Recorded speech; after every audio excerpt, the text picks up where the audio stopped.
Om Shanti 2 February 2026 प्रातः मुरली। शिव भगवान उवाच मीठे बच्चे तुमे माने मते मने पकाओ एवं स्नेह कर कारण मु ही तुम मानकु सदा सुखी करिबा पई आसीछि। तुमे माने मते मने पकाओ एवं स्नेह कर कारण मु ही तुम मानकु सदा सुखी करिबा पई आसीछि। प्रश्न जेउ पिला मानक द्वारा बारंबार अवहेला होई थाए सेमानक मुखरु केउ बाणी स्वतः बाहरी थाए। जेउ पिला मानक द्वारा बारंबार अवहेला होई थाए सेमानक मुखरु केउ बाणी स्वतः बाहरी थाए। उत्तर भाग्य जहा थिबो ताहा मिली जीवो स्वर्ग को तो जीवी निश्चित। बाबा कहउछंती एही भली बाणी पुरुषार्थी पिला मानकर नुहे उच्च पद पाइबा पाई ही पुरुषार्थ करिबा को हेबो। जेबे कि बाबा आसीछंती उच्च पद देबा पाई तेणु सेथिरे अवहेला कर नाही। गीत बचपन के दिन भुला न देना। ओम शांति। मीठा मीठा आत्मिक संतान माने गीतर अर्थ को बुझिले एबे बंची थाउ थाउ तुमे माने अविनाशी बाबांकर संतान होइछ। सारा कल्प तो विनाशी पितांकर संतान होई आसीछ। एबे केवल तुमे ब्राह्मण संतान माने ही बेहद बाबांकर होइछ। तुमे माने जानिछ बेहद बाबांक ठारू आमे बेहद्र वर्षा अर्थात संपत्ति नेउछु। जदि बाबांकु छाड़ी देब तेबे बेहद्र वर्षा मिली पारिब नाही। जदिओ तुमे ज्ञान बुझाउछ किंतु अल्परे तो केही संतुष्ट होई न थांती। मनुष्य धन प्राप्तिर इच्छा रखि थांती। धन व्यतीत सुख आसी पारिब नाही। सुखरे रहिबा पाई धन मध्य आवश्यक शांति मध्य आवश्यक एवं निरोगी काया मध्य आवश्यक। तुमे पिला माने ही जानिछ दुनिया रे आजी कौन अछि काली कौन हेबो। विनाश तो सम्मुखरे उपस्थित आउ काहा बुद्धि रे एही सबु कथा नाही। जदि जानी जिबे जे विनाश पाखे आसिलानी तेबे भी कौन करिबा को हेबो एक कथा जानि नाहंती। तुमे पिला माने जानिछ केबे भी लड़ाई लागी पारिबो। टिकिए भी युद्ध लागी गले टिकिए निया लागी गले चारिआडे विशृंखला व्यापीबा को डेरी हेबो नाही। पिला माने जानिछंती जे एबे पुराणा दुनिया समाप्त हेबार समय पाखे आसिलानी। सेथि पई एबे शीघ्र शीघ्र बाबांक ठारू वर्षा नेबाको हेबो। जदि बाबांकु सबुबेले मने पकाइबो तेबे बहुत हर्षित होई रही परिबो। देह अभिमान रे आसीबा द्वारा बाबांकु भूली दुख भोग करि थाओ। जेते जेते बाबांकु मने पकाइबो सेते सेते बेहद बाबांक ठारू सुख पाई परिबो। तुमे माने एठाकु ही आसीछ एही भली लक्ष्मी नारायण हेबा पाई। राजा राणीकर दास दासी हेबा एवं प्रजांकर नौकर चाकर हेबा एथिरे बहुत फरक अछि ना। वर्तमानर पुरुषार्थ पुणी कल्प कल्पांतर पाई निर्धार्य होई जाउछि। अंतिम समय रे समस्तंकु साक्षात्कार हेबो मु केते पुरुषार्थ करिछि। एबे भी बाबा कहउछंती निजर अवस्था को देखु थाओ। मिठारु मिठा बाबा जहांक ठारू स्वर्गर संपत्ति मिलुछि मु तांको केते मने पकाउछि। तुमर सबु किछि बाबांक स्मृति उपरे निर्भर करुछि। जेते जेते मने पकाइबो सेते की खुशी मध्य मिलिबो। जानि पारिबो मु केते निकटरे पहुँचिलेनी। केही केही थकी मध्य जाई थांती। भाबंती किए जानी लक्ष्य स्थल आउ केते दूररे अछि। जदि पहुँची जाई थांते तेबे परिश्रम मध्य सफल होई थांता। एबे तुमे माने जेउ लक्ष्य स्थल को यात्रा करूछ ताकू दुनिया जानि नाही। दुनिया को एकथा मध्य जणा नाही जे भगवान काहाकू कुहा जाए। भगवान बोली कहउछंती मध्य पुणी कहि देउछंती गोड़ी माटी भितरे अछंती।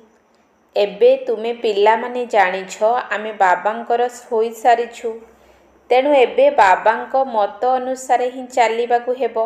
ଯଦିଓ ବିଦେଶରେ ରହୁଛ, କିନ୍ତୁ ସେଠାରେ ଥାଇ ମଧ୍ୟ କେବଳ ବାବାଙ୍କୁ ମନେ ପକାଇବାକୁ ହେବ। ଏବେ ତୁମକୁ ଶ୍ରୀମତ ମିଳୁଛି। ବାବାଙ୍କ ସ୍ମୃତି ବ୍ୟତୀତ ଅନ୍ୟ କୌଣସି ଉପାୟରେ ଆତ୍ମା ତମ ପ୍ରଧାନରୁ ସତୋ ପ୍ରଧାନ ହୋଇପାରିବ ନାହିଁ। ତୁମେ କହୁଛ ବାବା ମୁଁ ଆପଣଙ୍କଠାରୁ ପୁରା ବର୍ଷା ନେବି। ଯେପରି ଆମର ମମ୍ମା ବାବା ବର୍ଷା ନେଇଛନ୍ତି, ମୁଁ ମଧ୍ୟ ପୁରୁଷାର୍ଥ କରି ତାଙ୍କ ଆସନରେ ନିଶ୍ଚିତ ବସିବି। ମମ୍ମା ବାବା ରାଜରାଜେଶ୍ୱରୀ ହେଉଛନ୍ତି, ତେଣୁ ମୁଁ ମଧ୍ୟ ହେବି। ପରୀକ୍ଷା ତ ସମସ୍ତଙ୍କ ପାଇଁ ଗୋଟିଏ। ତୁମକୁ ବହୁତ ଅଳ୍ପ ଶିକ୍ଷା ଦିଆଯାଉଛି। କେବଳ ବାବାଙ୍କୁ ମନେ ପକାଅ। ଏହାକୁ କୁହାଯାଏ ସହଜ ରାଜଯୋଗ ବଳ। ତୁମେ ଜାଣିଛ ଯୋଗରୁ ବହୁତ ଶକ୍ତି ମିଳିଥାଏ। ଭାବୁଛନ୍ତି ମୁଁ ଯଦି କୌଣସି ବିକର୍ମ କରିବି ତେବେ ବହୁତ ଦଣ୍ଡ ଭୋଗ କରିବି, ପଦଭ୍ରଷ୍ଟ ହୋଇଯିବ। ଯୋଗରେ ହିଁ ମାୟା ବିଘ୍ନ ପକାଇଥାଏ। ଗାୟନ ମଧ୍ୟ ରହିଛି, ସଦ୍ଗୁରୁଙ୍କର ନିନ୍ଦୁକକୁ ଠାବ ମିଳେ ନାହିଁ। ସେମାନେ ତ କହିଥାନ୍ତି ଗୁରୁଙ୍କର ନିନ୍ଦୁକ ନିରାକାରଙ୍କ ବିଷୟରେ କାହାରିକୁ ଜଣା ନାହିଁ। ଗାୟନ ମଧ୍ୟ ରହିଛି ଭକ୍ତମାନଙ୍କୁ ଭଗବାନ ହିଁ ଫଳ ଦିଅନ୍ତି। ସାଧୁ ସନ୍ଥ ଆଦି ସମସ୍ତେ ଭକ୍ତ ଅଟନ୍ତି। ଭକ୍ତମାନେ ହିଁ ଗଙ୍ଗା ସ୍ନାନ କରିବାକୁ ଯାଇଥାନ୍ତି। ଭକ୍ତ କ'ଣ ଭକ୍ତମାନଙ୍କୁ ଭକ୍ତିର ଫଳ ଦେଇପାରିବ କି? ଯଦି ଭକ୍ତ ଭକ୍ତକୁ ଫଳ ଦେବେ, ତେବେ ସମସ୍ତେ ଭଗବାନଙ୍କୁ କାହିଁକି ଡାକୁଥାନ୍ତେ? ଏହା ହେଉଛି ହିଁ ଭକ୍ତି ମାର୍ଗ। ଏଠାରେ ସମସ୍ତେ ଭକ୍ତ। ଭକ୍ତମାନଙ୍କୁ ଫଳ ଭଗବାନ ହିଁ ଦେଇଥାନ୍ତି। ଏମିତି ନୁହେଁ ଯେ ଯେଉଁମାନେ ଅଧିକ ଭକ୍ତି କରୁଛନ୍ତି ସେମାନେ କମ୍ ଭକ୍ତି କରୁଥିବା ଭକ୍ତମାନଙ୍କୁ ଫଳ ଦେବେ। ନା, ଭକ୍ତି ଅର୍ଥ ଭକ୍ତି। ରଚନା ରଚନାକୁ ସମ୍ପତ୍ତି କିପରି ଦେଇପାରିବ? ସମ୍ପତ୍ତି ତ ରଚୟିତାଙ୍କ ଠାରୁ ହିଁ ମିଳିଥାଏ। ବର୍ତ୍ତମାନ ସମୟରେ ସମସ୍ତେ ଭକ୍ତ ହିଁ ଅଟନ୍ତି। ଯେତେବେଳେ ଜ୍ଞାନ ମିଳିଥାଏ ତେବେ ଭକ୍ତି ଆପେ ଆପେ ସମାପ୍ତ ହୋଇଯାଇଥାଏ। ଜ୍ଞାନର ଜିନ୍ଦାବାଦ ହୋଇଯାଏ। ଜ୍ଞାନ ବିନା ସଦ୍ଗତି କିପରି ହେବ? ସମସ୍ତେ ନିଜ ନିଜର ହିସାବ କିତାବ ଚୁକ୍ତ କରି ପରମଧାମକୁ ଚାଲି ଯାଇଥାନ୍ତି। ଏବେ ତୁମେ ପିଲାମାନେ ଜାଣିଛ ଯେ ବିନାଶ ସମ୍ମୁଖରେ ଦଣ୍ଡାୟମାନ। ତା ପୂର୍ବରୁ ପୁରୁଷାର୍ଥ କରି ବାବାଙ୍କଠାରୁ ସମ୍ପୂର୍ଣ୍ଣ ବର୍ଷା ନେବାକୁ ହେବ। ତୁମେମାନେ ଜାଣିଛ ଆମେ ପବିତ୍ର ଦୁନିଆକୁ ଯାଉଛୁ। ଯେଉଁମାନେ ବ୍ରାହ୍ମଣ ହେବେ ସେହିମାନେ ହିଁ ନିମିତ୍ତ ହେବେ। ବ୍ରହ୍ମା ମୁଖବଂଶାବଳୀ ବ୍ରାହ୍ମଣ ନ ହେବା ପର୍ଯ୍ୟନ୍ତ ତୁମେ ବାବାଙ୍କଠାରୁ ବର୍ଷା ନେଇପାରିବ ନାହିଁ।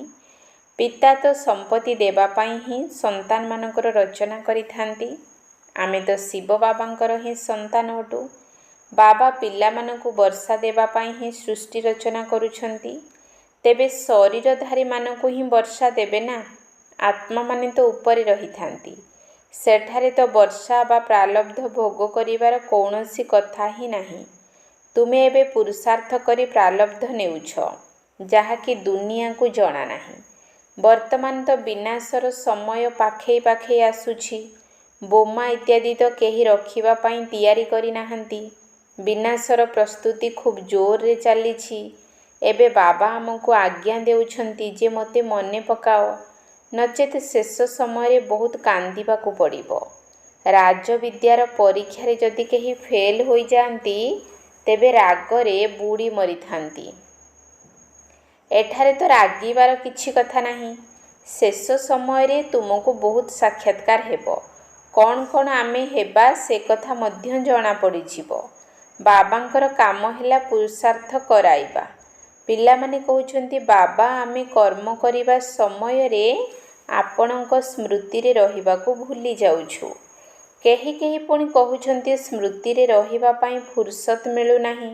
ତେବେ ବାବା କହିବେ ଆଚ୍ଛା, ସମୟ ବାହାର କରି ଯୋଗରେ ବସ, ବାବାଙ୍କୁ ମନେ ପକାଅ।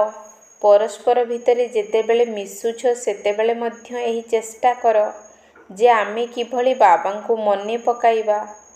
ତୁମେମାନେ ସମସ୍ତେ ଏକାଠି ହୋଇ ଯୋଗରେ ବସିଲେ ଭଲ ଯୋଗ କରିପାରିବ, ସହଯୋଗ ମିଳିବ। ମୂଳ କଥା ହେଲା ବାବାଙ୍କୁ ସ୍ମରଣ କରିବା।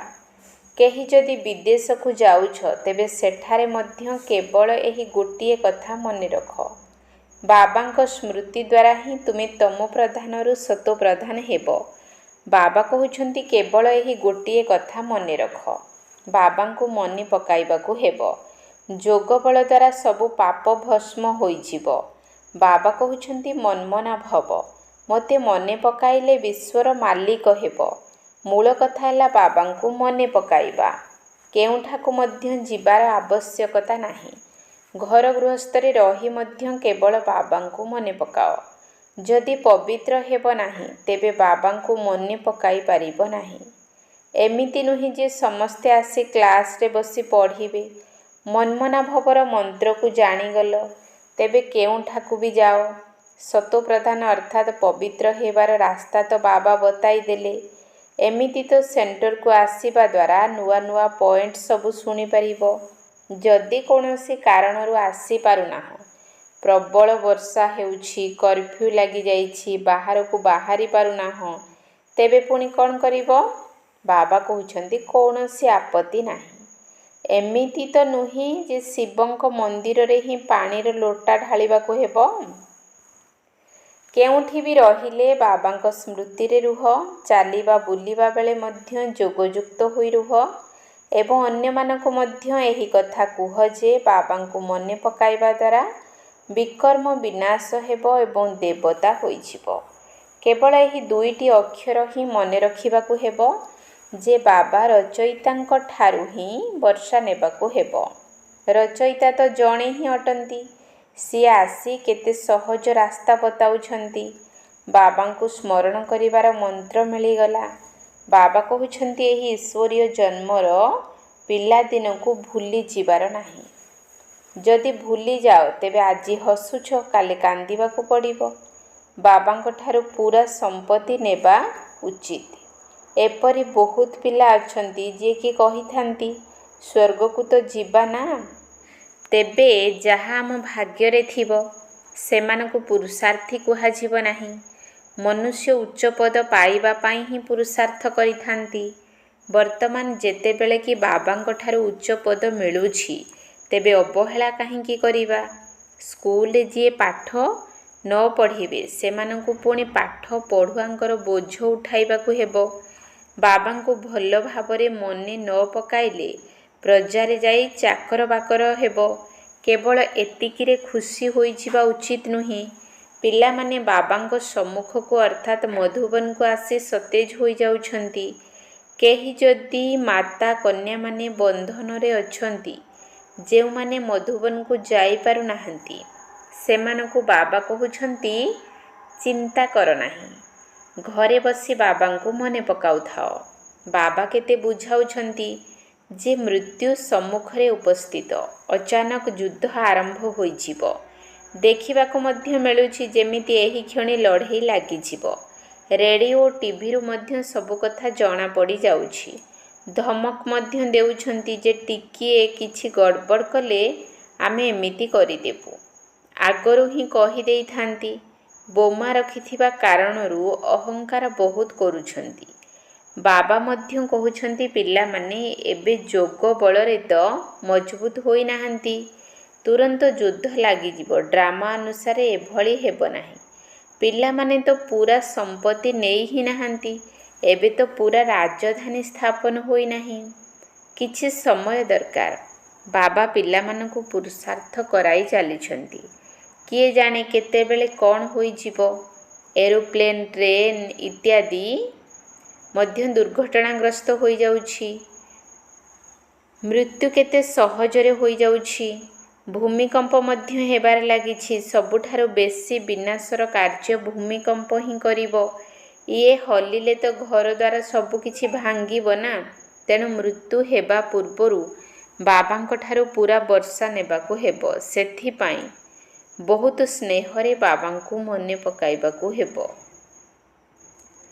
ବାବା ଆପଣଙ୍କ ବ୍ୟତୀତ ମୋର ଆଉ କେହି ନାହିଁ, କେବଳ ବାବାଙ୍କୁ ମନେ ପକାଇ ଚାଲ। କେତେ ବହୁତ ସହଜ ଭାବରେ ବୁଝାଉଛନ୍ତି, ଯେମିତିକି ଛୋଟ ଛୋଟ ପିଲାଙ୍କୁ ବୁଝାଇଥାନ୍ତି। ଆଉ କୌଣସି କଷ୍ଟ କାମ ଦେଉନାହାନ୍ତି।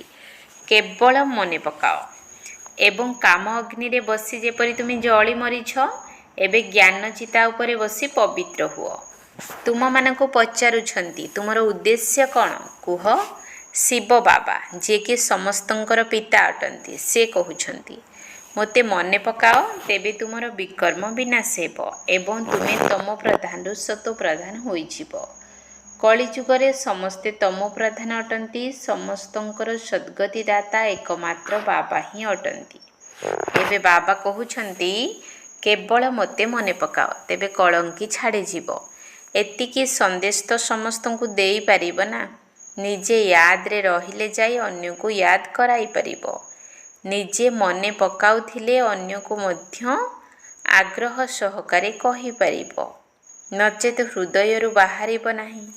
ବାବା କହୁଛନ୍ତି କେଉଁଠାରେ ବି ରୁହ, ଯେତେ ଦୂର ସମ୍ଭବ କେବଳ ମୋତେ ମନେ ପକାଅ।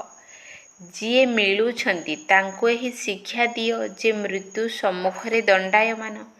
ବାବା କହୁଛନ୍ତି ତୁମେ ସବୁ ପତିତ ତମ ପ୍ରଧାନ ହୋଇଯାଇଛ। ଏବେ ମୋତେ ମନେ ପକାଅ ଏବଂ ପବିତ୍ର ହୁଅ। ଆତ୍ମା ହିଁ ପତିତ ହୋଇଯାଇଛି। ସତ୍ୟ ଯୁଗରେ ଆତ୍ମା ପବିତ୍ର ଥାଏ। ବାବା କହୁଛନ୍ତି ଯୋଗ ଦ୍ୱାରା ହିଁ ଆତ୍ମା ପବିତ୍ର ହେବ, ଆଉ କୌଣସି ଉପାୟ ନାହିଁ। ଏହି ସନ୍ଦେଶ ସମସ୍ତଙ୍କୁ ଦେଇ ଚାଲ, ତେବେ ବହୁତଙ୍କର କଲ୍ୟାଣ କରିପାରିବ। ବାବା ଆଉ କୌଣସି କଷ୍ଟକର କାର୍ଯ୍ୟ ଦେଉନାହାନ୍ତି।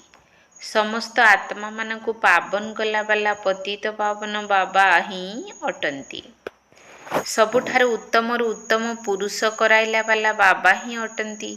ଯେଉଁମାନେ ପୂଜ୍ୟ ଥିଲେ ସେହିମାନେ ହିଁ ପୂଜାରୀ ହୋଇଛନ୍ତି। ରାମ ରାଜ୍ୟରେ ଆମେ ପୂଜ୍ୟ ଥିଲେ, ଏବେ ରାବଣ ରାଜ୍ୟରେ ପୂଜାରୀ ହୋଇଯାଇଛେ। ଏବେ ରାବଣ ରାଜ୍ୟର ଅନ୍ତିମ ସମୟ, ଯେଉଁ ସମୟରେ ବାବାଙ୍କୁ ମନେ ପକାଇ ଆମେ ପୂଜାରୀରୁ ପୂଜ୍ୟ ହେଉଛୁ। ଅନ୍ୟମାନଙ୍କୁ ମଧ୍ୟ ରାସ୍ତା ବତାଇବାକୁ ହେବ। ବୁଢ଼ୀ ମାତାମାନଙ୍କୁ ମଧ୍ୟ ସେବା କରିବା ଦରକାର। ମିତ୍ର ସମ୍ବନ୍ଧୀମାନଙ୍କୁ ମଧ୍ୟ ସନ୍ଦେଶ ଦିଅ। ସତ୍ସଙ୍ଗ, ମନ୍ଦିର ଆଦି ଅନେକ ପ୍ରକାରର ରହିଛି, ତୁମର ତ ଗୋଟିଏ ପ୍ରକାରର ଅଟେ। କେବଳ ବାବାଙ୍କର ପରିଚୟ ଦେବାକୁ ହେବ। ଶିବ ବାବା କହୁଛନ୍ତି କେବଳ ମୋତେ ମନେ ପକାଅ, ତେବେ ତୁମେ ସ୍ୱର୍ଗର ମାଲିକ ହୋଇଯିବ। ନିରାକାର ଶିବ ବାବା ସମସ୍ତଙ୍କର ସଦ୍ଗତିଦାତା। ବାବା ଆତ୍ମାମାନଙ୍କୁ କହୁଛନ୍ତି ମୋତେ ମନେ ପକାଇଲେ ତୁମେ ତମ ପ୍ରଧାନରୁ ସତ୍ତ୍ୱ ପ୍ରଧାନ ହୋଇଯିବ। ଏକଥା ତ ବୁଝାଇବା ସହଜ ଅଟେ ନା। ବୁଢ଼ୀ ବୁଢ଼ୀ ମାତାମାନେ ମଧ୍ୟ ଏହି ସେବା କରିପାରିବେ। ମୂଳ କଥା ହିଁ ଏହା ଅଟେ। ବାହାଘର ଇତ୍ୟାଦିକୁ ଗଲେ ମଧ୍ୟ ସମସ୍ତଙ୍କ କାନରେ ଏହି କଥା ଶୁଣାଅ। ଗୀତାର ଭଗବାନ କହୁଛନ୍ତି ମୋତେ ମନେ ପକାଅ। ଏହି କଥାକୁ ସମସ୍ତେ ପସନ୍ଦ କରିବେ। ଅଧିକ ଶୁଣାଇବାର ଆବଶ୍ୟକତା ହିଁ ନାହିଁ। କେବଳ ବାବାଙ୍କର ସନ୍ଦେଶ ଦେବାକୁ ହେବ ଯେ ବାବା କହୁଛନ୍ତି ମୋତେ ମନେ ପକାଅ। ଆଚ୍ଛା, ଏମିତି ଭାବିନିଅ ଯେ ଭଗବାନ ପ୍ରେରଣା ଦେଉଛନ୍ତି। ସ୍ୱପ୍ନରେ ସାକ୍ଷାତକାର ହେଉଛି। ଏହି କଥା ଶୁଣିବାକୁ ମିଳୁଛି ଯେ ବାବା କହୁଛନ୍ତି ମୋତେ ମନେ ପକାଅ, ତେବେ ତୁମେ ତମ ପ୍ରଧାନରୁ ସତ୍ତ୍ୱ ପ୍ରଧାନ ହୋଇଯିବ। ତୁମେ ନିଜେ ମଧ୍ୟ ଏହି ଚିନ୍ତନ କରିଚାଲ, ତେବେ ତୁମର ମଧ୍ୟ ବେଡ଼ା ପାରି ହୋଇଯିବ। ଆମେ ବାସ୍ତବରେ ବେହଦ୍ର ବାବାଙ୍କର ହୋଇଛୁ ଏବଂ ଆମଙ୍କଠାରୁ 21 ଜନ୍ମର ବର୍ଷା ନେଉଛୁ। ତେଣୁ ଖୁସିରେ ରହିବା ଦରକାର। ବାବାଙ୍କୁ ଭୁଲିବା ଦ୍ୱାରା ହିଁ ଅସୁବିଧା ହେଉଛି। ବାବା କେତେ ସହଜରେ କହୁଛନ୍ତି ଯେ ନିଜକୁ ଆତ୍ମା ଭାବି ବାବାଙ୍କୁ ମନେ ପକାଅ, ତେବେ ଆତ୍ମା ସତ୍ତ୍ୱ ପ୍ରଧାନ ହୋଇଯିବ। ସମସ୍ତେ ଭାବିବେ ଏମାନଙ୍କୁ ତ ନିଶ୍ଚିତ ଭାବରେ ଠିକ୍ ରାସ୍ତା ମିଳିଛି। ଏହି ରାସ୍ତା କେବେ ବି କେହି ବତାଇ ପାରିବେ ନାହିଁ। ଯଦି ସେମାନେ କହିବେ ଯେ ଶିବ ବାବାଙ୍କୁ ସ୍ମରଣ କର, ତେବେ ସାଧୁ ଆଦିଙ୍କ ପାଖକୁ ଆଉ କିଏ ଯିବ? ସମୟ ଏଭଳି ହୋଇଯିବ ଯେ ତୁମେ ଘରୁ ବାହାରକୁ ମଧ୍ୟ ବାହାରି ପାରିବ ନାହିଁ। ବାବାଙ୍କୁ ମନେ ପକାଇ ପକାଇ ଶରୀର ଛାଡ଼ିଦେବ। ଗତକାଳରେ ଯିଏ ଶିବ ବାବାଙ୍କୁ ସ୍ମରଣ କରେ ସିଏ ପୁଣି ନାରାୟଣ ଯୋନିରେ ଅର୍ଥାତ୍ କୂଳରେ ବାରମ୍ବାର ଜନ୍ମ ନେବେ। ଲକ୍ଷ୍ମୀ ନାରାୟଣଙ୍କ ରାଜବଂଶ ଭିତରେ ଆସିବେ ନା, ବାରମ୍ବାର ରାଜପଦ ପ୍ରାପ୍ତ କରିବେ। ବାସ୍, କେବଳ ବାବାଙ୍କୁ ମନେ ପକାଅ ଏବଂ ସ୍ନେହ କର। ତାଙ୍କୁ ମନେ ନ ପକାଇଲେ ସ୍ନେହ କିପରି ହେବ? ତାଙ୍କଠାରୁ ସୁଖ ମିଳିଥାଏ, ତେଣୁ ତାଙ୍କୁ ସ୍ନେହ କରାଯାଏ। ଦୁଃଖ ଦେଲା ବାଲାଙ୍କୁ ସ୍ନେହ କରାଯାଏ ନାହିଁ। ବାବା କହୁଛନ୍ତି ମୁଁ ତୁମକୁ ସ୍ୱର୍ଗର ମାଲିକ କରୁଛି, ସେଥିପାଇଁ ମୋତେ ସ୍ନେହ କର। ତେଣୁ ବାବାଙ୍କ ମତରେ ଚାଲିବା ଦରକାର ନା। ଆଚ୍ଛା, ମିଠା ମିଠା ଶିକିଲ ଧେ ସନ୍ତାନମାନଙ୍କ ପ୍ରତି ମାତା ପିତା ବାପଦାଦାଙ୍କର ମଧୁର ସ୍ନେହ ସମ୍ପନ୍ନ ଶୁଭେଚ୍ଛା ଏବଂ ସୁପ୍ରଭାତ। ଆତ୍ମିକ ପିତାଙ୍କର ଆତ୍ମିକ ସନ୍ତାନମାନଙ୍କୁ ନମସ୍ତେ। ଆତ୍ମିକ ସନ୍ତାନମାନଙ୍କର ଆତ୍ମିକ ବାପଦାଦାଙ୍କୁ ନମସ୍ତେ ନମସ୍ତେ ନମସ୍ତେ। ସୁପ୍ରଭାତ। ଧାରଣା ପାଇଁ ମୁଖ୍ୟ ସାର। 1 ନମ୍ବର ପଏଣ୍ଟ, ଖୁସିରେ ରହିବା ପାଇଁ ଯୋଗ କରିବାର ପରିଶ୍ରମ କରିବାକୁ ହେବ। ଯୋଗର ଶକ୍ତି ଆତ୍ମାକୁ ସତ୍ତ୍ୱ ପ୍ରଦାନ କରିଥାଏ। ତେଣୁ ବହୁତ ସ୍ନେହରେ ବାବାଙ୍କୁ ୟାଦ କରିବାକୁ ହେବ। ଖୁସିରେ ରହିବା ପାଇଁ ଯୋଗ କରିବାର ପରିଶ୍ରମ କରିବାକୁ ହେବ। ଯୋଗର ଶକ୍ତି ଆତ୍ମାକୁ ସତ୍ତ୍ୱ ପ୍ରଦାନ କରିଥାଏ। ତେଣୁ ବହୁତ ସ୍ନେହରେ ବାବାଙ୍କୁ ୟାଦ କରିବାକୁ ହେବ। 2 ନମ୍ବର ପଏଣ୍ଟ, ଉଚ୍ଚ ପଦ ପାଇବା ପାଇଁ ପାଠପଢ଼ା ଉପରେ ପୁରା ଧ୍ୟାନ ଦେବାକୁ ହେବ। ଏମିତି ନୁହେଁ ଯେ ଯାହା ଭାଗ୍ୟରେ ଥିବ ତାହା ମିଳିବ। ଅବହେଳା କରିବା ଛାଡ଼ି ସମ୍ପୂର୍ଣ୍ଣ ବର୍ଷାର ଅର୍ଥାତ୍ ରାଜପଦର ଅଧିକାରୀ ହେବାକୁ ପଡ଼ିବ। ଉଚ୍ଚ ପଦ ପାଇବା ପାଇଁ ପାଠପଢ଼ା ଉପରେ ପୁରା ଧ୍ୟାନ ଦେବାକୁ ହେବ। ଏମିତି ନୁହେଁ ଯେ ଯାହା ଭାଗ୍ୟରେ ଥିବ ତାହା ମିଳିବ। ଅବହେଳା କରିବା ଛାଡ଼ି ସମ୍ପୂର୍ଣ୍ଣ ବର୍ଷାର ଅର୍ଥାତ୍ ରାଜ୍ୟପଦର ଅଧିକାରୀ ହେବାକୁ ପଡ଼ିବ।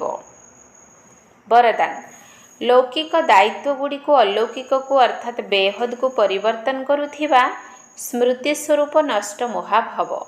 ଲୌକିକ ଦାୟିତ୍ୱଗୁଡ଼ିକୁ ଅଲୌକିକକୁ ଅର୍ଥାତ୍ ବେହଦକୁ ପରିବର୍ତ୍ତନ କରୁଥିବା ସ୍ମୃତି ସ୍ୱରୂପ ନଷ୍ଟ ମହାଭାବ। ନଷ୍ଟ ମହା ହେବା ପାଇଁ କେବଳ ନିଜର ସ୍ମୃତି ସ୍ୱରୂପକୁ ପରିବର୍ତ୍ତନ କର।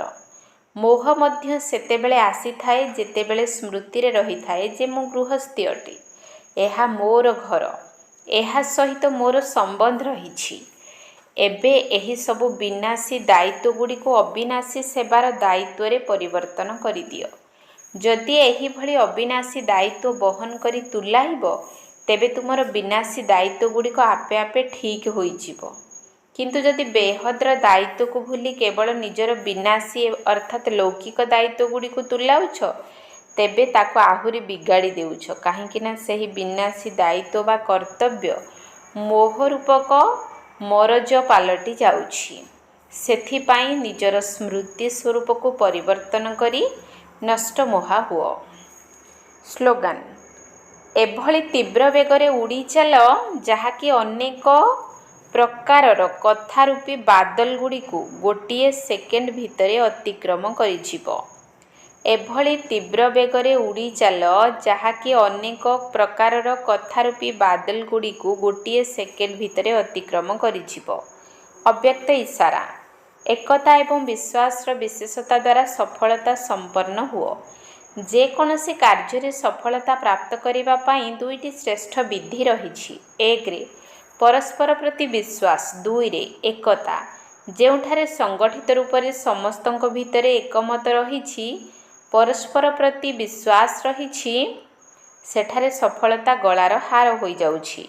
ସମସ୍ତଙ୍କର ସଂସ୍କାର ତ ଭିନ୍ନ ଭିନ୍ନ ଅଟେ ଏବଂ ରହିବ ମଧ୍ୟ, କିନ୍ତୁ କାହାର ଯଦି ସାମ୍ନା କରିବାର ସଂସ୍କାର ରହିଛି, ତେବେ ଅନ୍ୟ ଜଣେ ତାଳି ନ ବଜାଉ, ଅର୍ଥାତ୍ ତା ସହିତ ମୁହାଁମୁହିଁ ନ ହେଉ। ସମସ୍ତେ ଯଦି ନିଜକୁ ପରିବର୍ତ୍ତନ କରିଦେବେ, ତେବେ ଏକତା କାୟମ ରହିପାରିବ। ଓମ୍ ଶାନ୍ତି।